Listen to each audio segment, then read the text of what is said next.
Good morning students. Today we will do brain teasers of unit 6. Question 1 is tick the correct answers. यहाँ पर हमको 4 options दी हुई हैं हर question की. उन 4 ऑप्शंस में से 1 answer is correct, 1 option correct होगी और 3 ऑप्शंस जो है वो रॉन्ग होंगी. तो हमने इन 4 ऑप्शंस में से हमने 1 करेक्ट ऑप्शंस को फाइंड आउट करना है. So here are question is there are dash minutes in 3 hours. हमको बताना है कि 3 आवर्स में कितने मिनट्स होते हैं. तो इसके लिए हमने आवर्स को मिनट में कन्वर्ट करना सीखा था. वो कैसे करते थे, number of hours will be multiply by 60. अगर हम नंबर ऑफ़ आवर्स को 60 से मल्टीप्लाई करेंगे तो दे विल बिकम इन जो आवर्स का टाइम होगा वो किस में कन्वर्ट हो जाएगा, मिनट्स में. तो here number of hours are 3. तो हम 3 को किससे मल्टीप्लाई करेंगे, 60 से. 60 multiply by 3. 3 0 is 0 and 3 6 are 18. Answer is 180. अब हम देखेंगे 4 की 4 ऑप्शंस में से कौन सी ऑप्शन ऐसी है जिसमें आंसर इससे मैच कर जाए 180. तो वो कौन सी ऑप्शन है, थर्ड ऑप्शन. तो यहाँ 120, then 150, 180 and 60. So here are correct answer is third option है जो 180. तो हम इस पर टिक कर देंगे. और ये जो मल्टीप्लाई की थी ये रफ वर्क है, ये रफ नोटबुक पे करोगे और टिक आपने बुक पे करना है. नेक्स्ट है B part, 7:45 eight night is. यहाँ पे 4 हमको आंसर दे रखे हैं. 7:45 means 8:45 PM, 7:45 AM, 8:15 PM, 7:45 PM. हमने यहाँ से करेक्ट ऑप्शन को फाइंड आउट करना है. फर्स्टली हम 7:45 का मीनिंग देखेंगे. 7:45 इट मीन्स जब हमारे पास पास्ट वाला टाइम आता है तो वो टाइम हो चुका होता है. जैसे 8:15 तो मतलब 8 को बजे हुए क्वार्टर बीत चुका होता है. लेकिन अगर 7:45 है इट मीन्स अभी 8 बजने में क्वार्टर रहता है. Quarter means 15 minutes. 8 बजने में अभी 15 मिनट्स रहते हैं. इट मीन्स वो कौन सा टाइम है, 7:45. क्योंकि 8:45 है इट मीन्स 8:45 हो चुके हैं. 8 बजने के बाद भी 45 मिनट्स जो है वो पास हो चुके हैं. लेकिन जब 7:45 है तो इट मीन्स ये क्या है, 7:45. मतलब 15 मिनट्स रहते हैं 8 बजने में. तो ये हमारे पास 8:45 की 2 ऑप्शंस है जो इसके साथ मैच हो रही हैं. लेकिन हमने AM और PM को यहाँ पर चेक करना है कि 7:45 एट नाइट है. तो AM टाइम जो है वो किसके लिए यूज़ करते हैं, हम AM को मॉर्निंग टाइम के लिए. तो यहाँ पर नाइट की बात हो रही है तो हम किस पर टिक करेंगे, 7:45 PM. क्योंकि 7:45 है, 8 बजने में 15 मिनट्स रहते हैं. तो उसे क्या कहेंगे हम, 7:45 PM, क्योंकि ये नाइट का टाइम है. तो हमारी जो 4th ऑप्शन है वो करेक्ट है. तो हम इस पर टिक कर देंगे. नेक्स्ट है C part, which of following shows 1 hour 45 minutes more than the time shown in the clock. आपको क्या बताना है, देखिए जो टाइम क्लॉक में शो किया जा रहा है उस टाइम से 1 hour 45 minutes मोर देन मतलब ज़्यादा टाइम कौन सा होगा, 4 o'clock, 4:45, 3 o'clock या 12:15. तो सबसे पहले हम क्या देखेंगे कि हमारे पास ये क्लॉक शो की गई है, बुक में आपके दिखा रखी है. इसमें क्या टाइम है, what time shown by the clock. यहाँ पर टाइम क्या है, 3 o'clock, क्योंकि आर हैंड जो है वो 3 पर है और मिनट हैंड जो है वो 12 पर है. इट मीन्स ये कौन सा टाइम है, 3 o'clock. 3 o'clock के बाद 1 hour 45 minutes के बाद कौन सा टाइम होगा. तो हम इसको कैसे करेंगे, या तो आप वैसे ही देख लीजिए, 3 o'clock के 1 hour के बाद 4 o'clock हो जाएगा और 4 o'clock के 45 मिनट्स के बाद 4 o'clock 40 मतलब 4:45 होगा टाइम. इसको हम और भी एक मेथड से फाइंड आउट कर सकते हैं. देखिए जैसे 3 o'clock का टाइम है उसे हम कैसे लिखेंगे, 3:00. इसको आर्स में लिख देते हैं 3 को, और नंबर ऑफ़ मिनट्स जो है यहाँ पर इनको कॉलम में कन्वर्ट कर देते हैं आर्स और मिनट के. अब इसमें 1 hour 45 minutes ज़्यादा करने हैं तो 1 hour 45 minute इसमें प्लस कर देंगे. हम प्लस करेंगे तो देखिए हमारे पास क्या टाइम आएगा, 5, 4 एंड 4 यानी कि 4:45, 4 hours 45 minutes. तो इट मीन्स हमारी कौन सी ऑप्शन है जो इसके साथ मैच कर रही है 4:45 के साथ, सेकंड ऑप्शन. तो हम किस पे टिक करेंगे, सेकंड ऑप्शन 4:45 मिनट्स पर. क्लियर हो गया. एक तो हमने ऐसे काउंट कर लिया कि 3 hours के 1 hour 3 o'clock के 1 hour के बाद 4 o'clock होगा और 45 मिनट्स के बाद 4:45 होगा। और सेकेंडली हमने क्या किया, 3 o'clock के अंदर जो है 1 hour 45 मिनट्स उसमें प्लस कर दिए और हमारे पास क्या टाइम आ जाएगा 4:45। क्लियर हो गया बेटा सभी को? तो हम कौन सी ऑप्शन पे टिक करेंगे, सेकेंड ऑप्शन पर। नेक्स्ट है D part, I am 8 years now, अब मैं 8 years की हूँ। After 3 years my age will be. आप सब हंस रहे होगे कि मैम 8 years के हो गए। ये सब आपके लिए राइट किया हो बेटा, कि अब आप यहाँ मैं बोल रही हूँ आई एम 8 years नाउ, ये आपके लिए है, ठीक है, कि आप अब 8 years के हो। After 3 years your age will be, आप 3 years के बाद आप कितने सालों के हो जाओगे, तो ये हमको यहाँ से फाइंड आउट करना है। देखिए 8 years के बाद हमने 3 years काउंट करने हैं, 1, 2 and 3। यहाँ पर 8 years है, 1 year के बाद वहाँ आप 9 years के हो जाओगे, देन 10 and 11। या फिर हम क्या करेंगे, 8 years में हम 3 years ऐड कर देंगे, तो हमारे पास क्या आंसर आ जाएगा, 11 years। तो हमारी करेक्ट ऑप्शन कौन सी है, second option is the correct answer है। ये इस पर हम टिक कर देंगे। और ये जो मैंने किया ये रफ वर्क है, आपने बुक पे नहीं करना, और ये जो टिक किया है ये आपने बुक में ही करना है। नेक्स्ट है E part, if 8th October is Wednesday then 16 October would be. 8th October को वेनसडे है, तो 16 October को कौन सा डे होगा, ये हमको फाइंड आउट करना है। ट्यूसडे, सैटरडे, संडे या फिर थर्सडे। तो देखिए एक चीज़ आपको सबको क्लियर होनी चाहिए कि जैसे 8th October को वेनसडे है, तो आपको पता होना चाहिए कि वेनसडे अब कितने दिनों के बाद फिर से रिपीट होगा। किसी को मालूम है कि वेंसडे 8th October को अगर वेंसडे है तो कितने डेज़ के बाद वेनसडे फिर से रिपीट होगा। तो आप इस चीज़ का ध्यान रखो। 1 वीक में कितने डेज़ होते हैं, 7 डेज़। 1 वीक में 7 डेज़ होते हैं, तो हर 7 डेज़ के बाद वो डे फिर से रिपीट हो जाता है। अगर आज 8th October को वेनसडे है, तो 8 के बाद हम 7 डेज़ और काउंट करेंगे, यानी कि 8 और 7 कौन सी डेट हो जाएगी, 15। 15th October को फिर से वेनसडे होगा। क्लियर होगी ये बात? जो डे है हमेशा रिपीट होगा, जब नेक्स्ट वीक आएगा तो कितने डेज़ के बाद रिपीट होगा वो डे, 7 डेज़ के बाद। अगर 8th October को संडे होता तो 15th October को भी संडे होता। क्लियर होगी? अब या 8th October को अगर वेनसडे है तो 15th यानी कि 7 डेज़ के बाद वो डे फिर से रिपीट हो जाएगा। 15th October को फिर से वेनसडे आ जाएगा, लेकिन हमने कौन सी डेट को बताना है, 16th October को। तो 15th October को अगर वेनसडे है तो 16th को कौन सा होगा, आप सभी को days of the name of the week आते होंगे। अगर 15th को वेनसडे है तो वेनसडे के बाद कौन सा डे आता है, थर्सडे। ठीक है, तो 16th October को कौन सा डे होगा, थर्सडे। तो हम 4th ऑप्शन पे टिक करेंगे। ट्यूसडे, सैटरडे, संडे तीनों ऑप्शन जो है हमारा करेक्ट आंसर नहीं है, तो हम 4th ऑप्शन पे टिक कर देंगे। तो बेटा इस क्वेश्चन के लिए आपके लिए क्या ज़रूरी है कि आपको डेज़ ऑफ द वीक पता होने चाहिए, कि days of the week Sunday, Monday, Tuesday, Wednesday के बाद जैसे Thursday, Friday, Saturday and Sunday. तो डेज़ ऑफ द वीक आपको अच्छे से आएंगे तो आप क्लियर कर पाओगे कि वेनसडे के बाद हमारे पास क्या आएगा, थर्सडे। क्लियर है बेटा ये क्वेश्चन सभी को? क्वेश्चन नंबर 2 है, राइट एज AM और PM। यहाँ हमें टाइम दिया हुआ है, हमको देखना है कि वो मॉर्निंग का टाइम है या इवनिंग का टाइम है। 11:30 इन द मॉर्निंग। अब 11:30 मॉर्निंग का टाइम है, 12 नून तक हमारे पास AM चलेगा। तो हम यहाँ पे क्या लिखेंगे, 11:30 in the morning is the AM। B part, 2:30 in the afternoon. 2:30 यानी कि 2 बजने के बाद हाफ और भी पास्ट हो चुका है, यानी कि 30 मिनट्स इन द आफ्टरनून। तो ये कौन सा टाइम होगा, अगर ये आफ्टरनून की बात हो रही है तो इट मीन्स ये PM का टाइम है। तो हम यहाँ पे जस्ट PM राइट करेंगे, क्योंकि हमको क्या बताना है, AM है या PM है। तो आफ्टरनून आ गया तो इट मीन्स ये PM का टाइम है।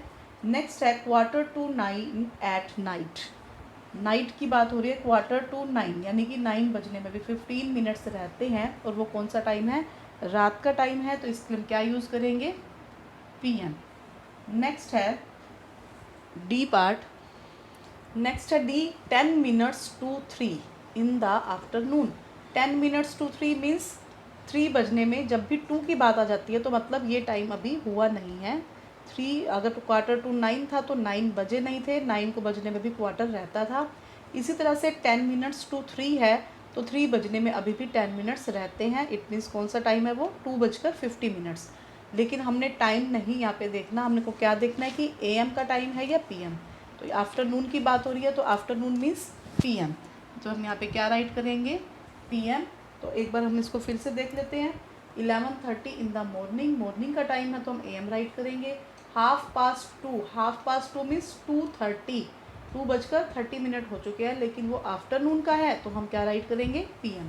नेक्स्ट है क्वार्टर टू 9 मीन्स अभी मैंने आपको बताया था 9 नहीं बजे हैं। जब भी 2 की बात आती है तो 2 मीन्स 9 बजने में भी क्वार्टर रहता है। क्वार्टर में कितने मिनट्स होते हैं 15 मिनट्स, तो 9 बजने में भी 15 मिनट्स रहते हैं। तो वो नाइट की बात है तो हम यहाँ पे क्या राइट करेंगे PM। अब जैसे देखिए यहाँ पे पास्ट था तो 2 बज चुकी थी और 2 बजने के बाद हाफ यानी कि 30 मिनट्स भी बीत चुके थे तो वो होता है पास्ट। लेकिन अगर 2 आ जाए तो मतलब ये अभी इस टाइम को होने में क्वार्टर रहता है। क्लियर होगी ये बात। नेक्स्ट है 10 मिनट्स टू 3। अब फिर से 2 आ गया, इट मीन्स 3 बजने में 10 मिनट्स रहते हैं और वो आफ्टरनून के हैं तो हम यहाँ पे क्या राइट करेंगे PM। नेक्स्ट है question number 3, fill in the blanks. Blank spaces में हमने फिल करना है। फर्स्ट A पार्ट है there are dash hours in 4 days. तो यहाँ पर देखेंगे हम नंबर ऑफ़ डेज़ को हमने आवर्स में कन्वर्ट किया है। तो डेज़ को आवर्स में कन्वर्ट करने के लिए हम क्या करते हैं, नंबर ऑफ़ डेज़ को मल्टीप्लाई करेंगे 24 से, क्योंकि 1 डे में 24 आवर्स होते हैं। तो नंबर ऑफ़ डेज़ को हम 24 से मल्टीप्लाई करेंगे तो हम 4 डेज़ को जो है यहाँ पर नंबर ऑफ़ डेज़ 4 है तो 24 को हम 4 से मल्टीप्लाई करेंगे तो नंबर ऑफ़ डेज़ किस में कन्वर्ट हो जाएंगे, आवर्स में। हम इसको 4 से मल्टीप्लाई करेंगे, 4 4 ज़ार 16 का 6 कैरी 1, 4 2 ज़ार 8 एंड 1 9। तो there are 96 hours in 4 days. तो यहाँ पर क्या राइट करेंगे 96। नेक्स्ट है at 5:50 the hour hand of the clock is between dash and minute hand is at dash. अब आपको देखना है कि जब 5:50 होते हैं तो आर एंड की पोजीशन बतानी है। Hour hand of the clock is between, उसकी पोजीशन किन 2 डिजिट्स किन 2 नंबर्स के बीच में होगी। And minute hand is at dash, minute hand कहाँ होगी। तो पहले हम क्लॉक में 5:50 का टाइम या तो आप अपनी क्लॉक में देख लीजिए, नहीं तो मैंने यहाँ ड्रॉ कर दिया है। 5:50 देखिए, जब 5:50 होंगे तो इट मीन्स 6 बजने में 10 मिनट्स रहते हैं। 6 मिनट्स टू 10, तो हम 10 मिनट्स टू 6, तो 6 बजने में 10 मिनट्स रहते हैं। तो हम क्या करेंगे, अब वो जो मिनट हैंड है वो तो होगी 10 पर, क्योंकि 10 5 ज़ार 50 मिनट्स हो जाएंगे। और जो आर हैंड है वो 5 और 6 के बीच में होगी, 6 की तरफ जा रही होगी। जब जैसे ये मिनट हैंड 12 पर आएगी तो ये पूरी 6 o'clock हो जाएगी। मैंने आप क्लॉक में पूरे नंबर्स नहीं लिखे हैं, यहाँ से जो नंबर्स अपने को चाहिए थे मैंने जस्ट वही राइट किए हैं। तो आपको क्लियर हो रहा है बेटा ये सभी। देखिए 5:50 का टाइम हमको बताना है कि इस टाइम पर आर एंड की पोजीशन क्या होती है और मिनट हैंड की पोजीशन क्या होती है, वो कहाँ होती हैं। तो आर एंड जो होगी वो 5 और 6 के बीच में होगी। तो हम क्या लिखेंगे, the hour hand of clock is between 5 and 6 and minute hand is at, minute hand किस पर होगी, जो बड़ी सुई है वो किस पर है, 10 पर, तभी 10 5 ज़ार 50 बनेगा। तो मिनट हैंड इज़ एट 50। तो हम यहाँ क्या राइट करेंगे 50।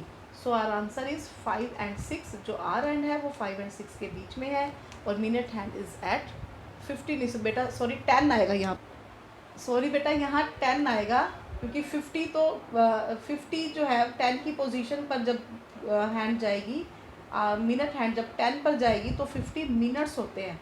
तो हम क्या लिखेंगे, मिनट हैंड की पोजीशन हमको बतानी है वो किस पर है, 10 पर है। तो हम यहाँ पे क्या राइट करेंगे, 10 राइट करेंगे, 50 नहीं करेंगे, इसको बोलेंगे 50।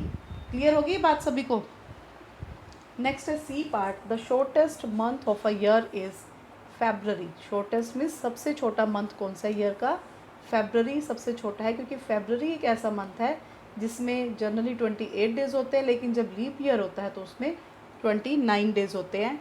और बाकी सभी मंथ्स में 30 31 इस टाइप से वहाँ पर नंबर ऑफ़ डेज़ आते हैं। तो हमारा सबसे छोटा मंथ, शॉर्टेस्ट मंथ कौन सा है? फेब्रवरी। हम क्या राइट करेंगे? फेब्रवरी।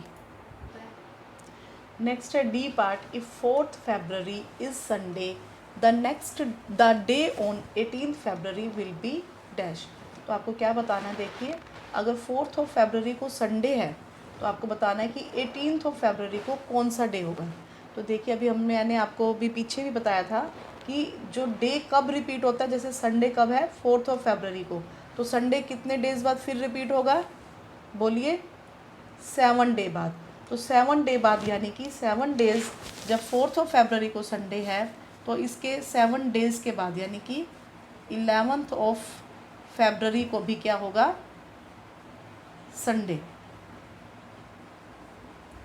4th February को भी संडे है और 11th February को भी क्या होगा? 11th February को भी संडे होगा 7 डेज़ के बाद। अब फिर से संडे फिर रिपीट होगा कितने डेज़ के बाद? 7 डेज़ के बाद, यानी कि 7 डेज़ जब हम इसमें ऐड करेंगे 18th February आ जाएगा। 18th February को भी क्या होगा? संडे, क्योंकि 7 डेज़ के बाद वो डे फिर रिपीट हो रहा है। तो 7 डेज़ के बाद जब वो रिपीट हो रहा है तो वो कौन सी डेट है? 18th। It means 18th February will be Sunday. तो हम यहाँ पे क्या राइट करेंगे? संडे। क्लियर हो गया बेटा सभी को?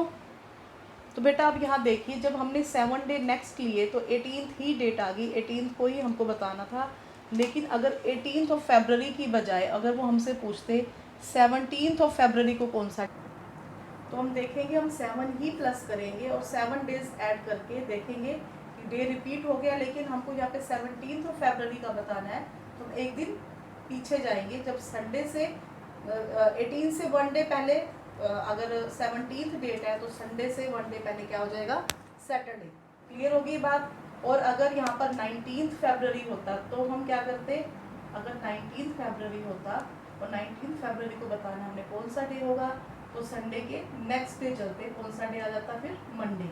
लेकिन अब हमारे पास 18th February है, तो 18th February को कौन सा डे आएगा? संडे। नेक्स्ट है ई पार्ट। ई पार्ट में क्या है? If 20th October is Friday, अगर 20th October को फ्राइडे है then the day on 2nd November will be. तो हमको बताना है कि 2nd November पर कौन सा डे होगा। देखिए, अगर 20th October को फ्राइडे है, अक्टूबर के बाद कौन सा मंथ आता है? नेक्स्ट, नवंबर। तो हमको 2nd November को बताना है। अगर 20th को फ्राइडे है तो फ्राइडे कब रिपीट होगा?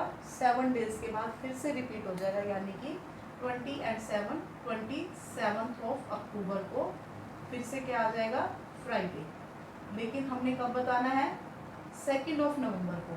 अब फ्राइडे में अगर 27 में हम फिर से 7 ऐड करते हैं तो यहाँ पर कौन सा डे आ जाएगा? 34th। तो 34th तो कोई डेट नहीं होती, तो इसलिए हम यहाँ पे क्या करेंगे, क्योंकि अक्टूबर के मंथ में कितने नंबर ऑफ डेज कितने होते हैं सभी को पता होना चाहिए। आपको मैंने आपके हैंड पर भी सिखाया था। आप अपने एक बोन पर आएगा आपकी फिंगर, जो मंथ बोन पर आता है उसमें 31, जो बोन से नीचे आ जाए स्किन पर उसमें 30 डेज। तो इस तरह से देखिए आप अक्टूबर में नंबर ऑफ डेज कितने होते हैं? अक्टूबर में नंबर ऑफ डेज होते हैं 31। तो देखिए 27 को फ्राइडे है, देन 28, 29, 30, 31, 1 and 2। 2nd November को हमें देखना है। फ्राइडे के बाद यहाँ सैटरडे, देन संडे 30th को, मंडे 31st को, ट्यूसडे 1st को, वेडनेसडे एंड 2nd November को क्या आ जाएगा? थर्सडे। क्लियर हो गया बेटा ये सभी को? अब देखिए, यहाँ पर मैंने 7 ऐड नहीं किया। अगर हम 20 में 7 ऐड किया तो हमारा नेक्स्ट फ्राइडे दोबारा से रिपीट हो गया। अगर हम 27 में फिर से 7 प्लस करते तो 34 आ जाता, जबकि हमारे नंबर ऑफ जो डेज आते हैं मंथ्स में, जो डेट्स आती हैं, कौन सी डेट तक है नंबर ऑफ डेज? 30 या फिर 31। तो यहाँ पर नंबर ऑफ डेज 31 है और यहाँ पे अगर हम 7 प्लस करते तो 34 आ रहे थे। तो यहाँ पर वो मेथड अप्लाई नहीं होगा, तो हम आगे काउंटिंग ही राइट करेंगे, अलग अलग डेट राइट करेंगे, 28, 29, 30, 31, 1 and 2। तो हम देखेंगे यहाँ पर कौन सा डे आएगा? थर्सडे, क्योंकि यहाँ पर 6 डेज आए हैं बीच में। अगर 7 डेज होते तो क्या बन जाता फिर से फ्राइडे, और कौन सी डेट को होता वो 3 नवंबर को। तो अब क्योंकि 6 डेज हैं तो हम फ्राइडे से 1 डे पहले कौन सा डे आएगा, थर्सडे। तो यहाँ पर हम क्या राइट करेंगे, थर्सडे। क्लियर हो गया सभी को? तो बेटा आपका आज का यही होमवर्क है कि आपने ब्रेन टीजर का क्वेश्चन 1, 2 एंड 3 ये तीनों क्वेश्चंस अपनी बुक में करने हैं। इनको क्वेश्चन नंबर 3 को आपने फिर से रीड करके इसकी प्रैक्टिस करनी है रफ पर, फिर आप अपनी बुक पर राइट करोगे पेंसिल से। तो आपका होमवर्क यही है कि क्वेश्चन 1 to 3 बुक में करोगे। ओके बेटा, थैंक यू।